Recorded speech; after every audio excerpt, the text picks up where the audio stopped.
Hello, bachcho, let's read the question first. And question says that mark correct statement. Nuclei of different elements can have different same number of neutrons. Every element has only two stable isotopes.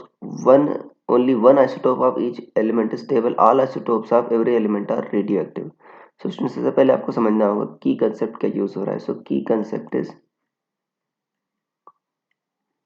Atoms. बच्चों atoms chapter से ये question लिया गया है आपका. अब देखो यहाँ पर पहले ऑप्शन में कह रहा है nuclei of different elements can have same number of neutrons. तो हाँ बच्चों एग्जिस्ट हो सकते हैं, राइट. और ऐसे एलिमेंट्स को कहते हैं हम आइसोटोन्स.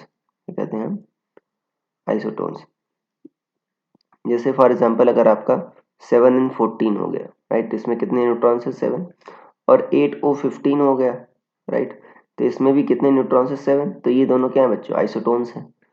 तो ये आपका सही है.